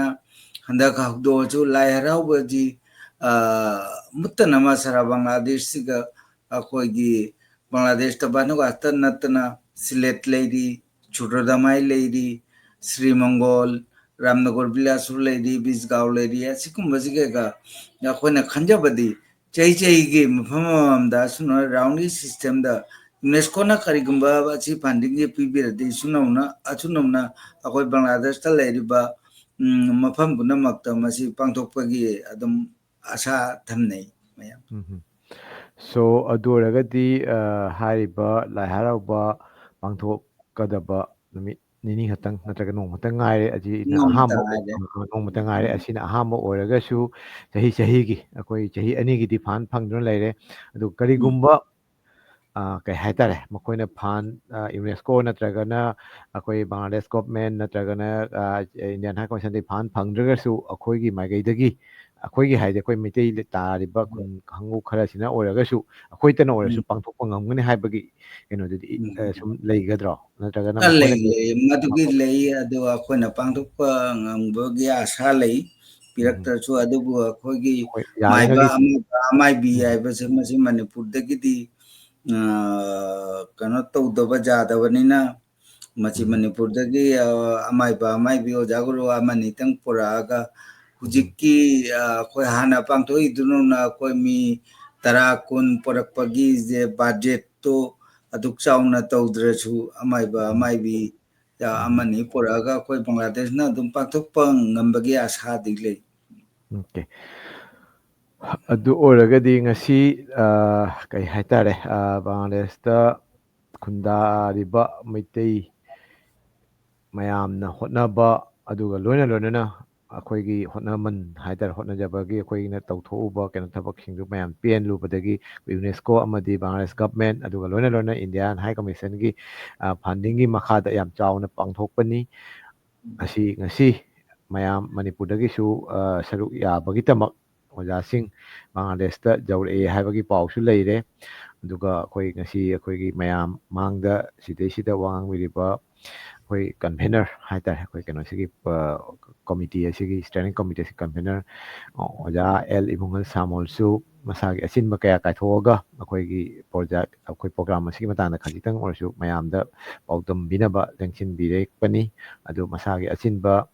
ꯀꯌꯥ ꯂꯩꯕꯅ ꯃꯇꯝ ꯌꯥꯝ ꯁꯥꯡꯅ ꯀꯥ ꯍꯦꯟꯅ ꯑꯩꯈꯣꯏ ꯀꯩ ꯍꯥꯏꯇꯥꯔꯦ ꯁꯟꯗꯣꯛꯅ ꯍꯥꯏꯕ ꯅꯠꯇ꯭ꯔꯒ ꯗꯤꯇꯦꯜꯁ ꯋꯥꯔꯤ ꯁꯥꯟꯅꯕꯒꯤ ꯈꯨꯗꯣꯡꯆꯥꯕꯗꯨ ꯅꯣꯡꯃ ꯂꯧꯖꯒꯅꯤ ꯑꯗꯨꯒ ꯑꯔꯣꯏꯕ ꯑꯣꯏꯅ ꯍꯥꯏꯇꯥꯔꯦ ꯂꯥꯁꯀꯤ ꯑꯣꯏꯅ ꯀꯩꯅꯣꯁꯨ ꯃꯤꯌꯥꯝꯗ ꯑꯩꯈꯣꯏꯒꯤ ꯂꯥꯏ ꯍꯔꯥꯎꯕ ꯂꯥꯛꯄꯤꯅꯕ ꯑꯃꯁꯨꯡ ꯂꯥꯛꯄꯒ ꯂꯣꯏꯅ ꯑꯩꯈꯣꯏꯒꯤ ꯀꯩ ꯍꯥꯏꯇꯥꯔꯦ ꯃꯊꯪꯗ ꯁꯔꯨꯛ ꯌꯥꯕꯒꯤ ꯈꯨꯗꯣꯡꯆꯥꯕꯁꯦ ꯀꯃꯥꯏꯅ ꯐꯪꯕ ꯌꯥꯏ ꯀꯔꯝ ꯀꯩꯅꯣ ꯑꯁꯤꯒꯤ ꯀꯩꯅꯣꯁꯤ ꯑꯩꯈꯣꯏ ꯃꯤꯆꯝ ꯍꯥꯏꯇꯥꯔꯦ ꯑꯩꯈꯣꯏ ꯕꯪꯒ꯭ꯂꯥꯗꯦꯁꯇ ꯂꯩꯔꯤꯕ ꯃꯌꯥꯝꯗꯗꯤ ꯑꯩꯈꯣꯏ ꯁꯔꯨꯛ ꯌꯥꯕꯤꯅꯕ ꯏꯟ ꯄꯥꯔꯁꯟ ꯍꯥꯏꯇꯥꯔꯦ ꯏꯁꯥ ꯂꯥꯛꯅ ꯑꯗꯨꯒ ꯃꯄꯥꯟ ꯂꯝꯗ ꯂꯩꯕ ꯃꯅꯤꯄꯨꯔꯗ ꯈꯪꯗꯦ ꯑꯁꯥꯝꯗ ꯈꯪꯗꯦ ꯇ꯭ꯔꯤꯄꯨꯔꯥꯗ ꯈꯪꯗꯦ ꯃꯈꯣꯏꯁꯨ ꯀꯔꯤꯒꯨꯝꯕ ꯄꯥꯝꯃꯒꯗꯤ ꯍꯟꯗꯛꯀꯤꯗꯤ ꯅꯪꯍꯧꯗ꯭ꯔꯦ ꯃꯊꯪ ꯆꯍꯤꯗ ꯂꯥꯛꯅꯤꯡꯉꯒꯗꯤ ꯑꯩꯈꯣꯏ ꯁꯣꯝꯗ ꯂꯩꯔꯤꯕ ꯀꯩ ꯍꯥꯏꯇꯥꯔꯦ ꯑꯥꯌꯨꯖꯣꯛ ꯀꯣꯃꯤꯇꯤ ꯅꯠꯇ꯭ꯔꯒꯅ ꯑꯩꯈꯣꯏꯒꯤ ꯏꯁꯇꯔꯅꯤꯡ ꯀꯣꯃꯤꯇꯤ ꯑꯩꯈꯣꯏ ꯀꯩꯅꯣ ꯇꯧꯔꯤꯕ ꯀꯣꯃꯤꯇꯤꯁꯤꯅ ꯃꯇꯦꯡ ꯄꯥꯡꯒꯗ꯭ꯔꯥ ꯑꯁꯤꯒꯤ ꯃꯇꯥꯡꯗꯗꯤ ꯀꯔꯤ ꯍꯥꯏꯅꯤꯡꯕ ꯂꯩꯕ ꯅꯠꯇ꯭ꯔꯒ ꯃꯄꯥꯟꯗ ꯂꯩꯔꯤꯕ ꯃꯤꯇꯩ ꯅꯠꯇ꯭ꯔꯒꯅ ꯑꯩꯈꯣꯏꯒꯤ ꯂꯥꯏ ꯍꯔꯥꯎꯕꯁꯤꯕꯨ ꯌꯦꯡꯅꯤꯡꯕ ꯂꯩꯔꯤꯗꯅ ꯃꯌꯥꯝ ꯃꯈꯣꯏꯗ ꯀꯔꯤꯒꯨꯝꯕ ꯍꯥꯏꯅꯤꯡꯕ ꯂꯩꯔꯒꯁꯨ ꯁꯨꯝ ꯍꯥꯏꯕꯤꯌꯨ ngasi manipuri mirror jengbiriba akoi mite program mayambo ai kuramjadna bartun kachari jariba makai di akoi ge handak ki je april ge tang kun humdo dei kun mari kun manga humni jigi manungda nongotang waju lakpiu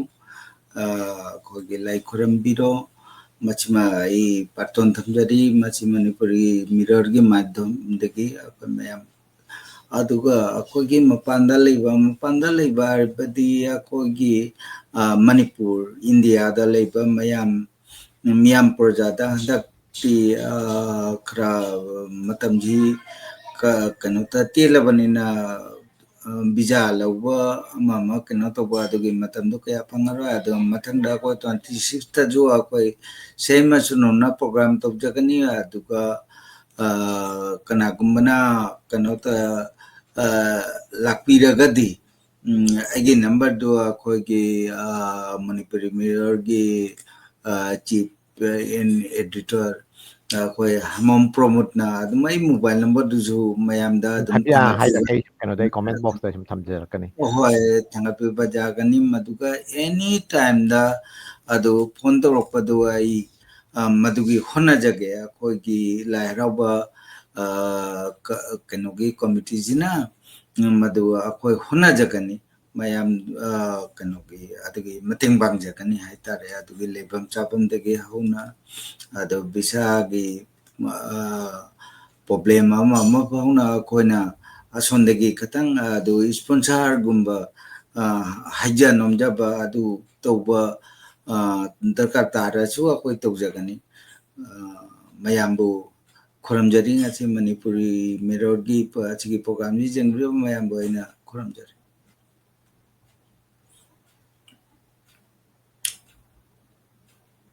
ꯑꯃꯨꯛꯀꯁꯨ ꯊꯥꯒꯠꯆꯔꯤ ꯑꯣꯖꯥꯒꯤ ꯆꯤꯜꯂ ꯃꯇꯝꯁꯦ ꯀꯥꯏꯊꯣꯛꯑꯒ ꯑꯩꯈꯣꯏꯒꯤ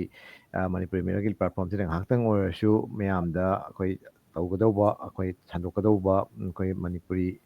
ꯀꯩ ꯍꯥꯏꯇꯥꯔꯦ ꯑꯩꯈꯣꯏ ꯃꯩꯇꯩꯒꯤ ꯑꯣꯏꯅ ꯕꯪꯒ꯭ꯂꯥꯗꯦꯁꯀꯤ ꯃꯩꯇꯩꯒꯤ ꯑꯣꯏꯅꯗꯤ ꯌꯥꯝꯅ ꯆꯥꯎꯅ ꯆꯪꯈꯣꯟꯅ ꯄꯥꯡꯊꯣꯛꯀꯗꯕ ꯂꯥꯏ ꯍꯔꯥꯎꯕꯁꯤ ꯃꯄꯨꯡ ꯐꯥꯅ ꯑꯣꯏꯒꯅꯤ ꯍꯥꯏꯕ ꯊꯥꯖꯩ ꯑꯃꯁꯨꯡ ꯕꯪꯒ꯭ꯂꯥꯗꯦꯁꯇ ꯂꯩꯔꯤꯕ ꯑꯩꯈꯣꯏ ꯃꯩꯇꯩ ꯄꯨꯝꯅꯃꯛꯁꯨ ꯂꯥꯛꯀꯅꯤ ꯑꯗꯨꯒ ꯂꯣꯏꯅ ꯑꯩꯈꯣꯏ ꯀꯩ ꯍꯥꯏꯇꯥꯔꯦ ꯃꯦꯟ ꯏꯁꯇ꯭ꯔꯤꯝ ꯃꯤꯗꯤꯌꯥꯒꯤ ꯀꯌꯥꯁꯨ ꯁꯔꯨꯛ ꯌꯥꯒꯅꯤ ꯍꯥꯏꯕꯒꯤ ꯄꯥꯎ ꯇꯥꯔꯦ ꯑꯗꯨꯇ ꯅꯠꯇꯅ ꯃꯄꯥꯟ ꯂꯝꯒꯤ ꯀꯩ ꯍꯥꯏꯇꯥꯔꯦ ꯑꯩꯈꯣꯏꯒꯤ ꯇꯨꯔꯤꯁ ꯅꯠꯇꯕ ꯑꯩꯈꯣꯏꯒꯤ ꯀꯜꯆꯔꯦꯜ ꯌꯦꯡꯅꯤꯡꯕ ꯅꯠꯇ꯭ꯔꯒꯅ ꯌꯨꯅꯦꯁꯀꯣꯒꯤ ꯀꯥꯡꯕꯨ ꯈꯔꯁꯨ ꯂꯥꯛꯀꯅꯤ ꯍꯥꯏꯅ ꯇꯥꯏ ꯁꯣ ꯑꯩꯅ ꯈꯟꯕꯗ ꯕꯪꯒ꯭ꯂꯥꯗꯦꯁꯀꯤ ꯃꯅꯤꯄꯨꯔꯤꯒꯤ ꯍꯤꯁꯇ꯭ꯔꯤꯗ ꯑꯁꯤ ꯌꯥꯝꯅ ꯆꯥꯎꯔꯕ ꯈꯦꯟꯐꯝ ꯑꯃꯅꯤ ꯇꯉꯥꯏ ꯐꯗꯅ ꯃꯌꯥꯝ ꯁꯔꯨꯛ ꯌꯥꯕꯤꯌꯨ ꯑꯁꯤ ꯍꯥꯏꯔꯒ ꯃꯌꯥꯝꯗꯒꯤ ꯀꯥꯏꯅ ꯌꯥꯊꯪ ꯅꯤꯖꯔꯤ ꯊꯥꯒꯠꯆꯔꯤ ꯑꯃꯨꯛꯀꯁꯨ ꯈꯨꯔꯨꯝꯖꯔꯤ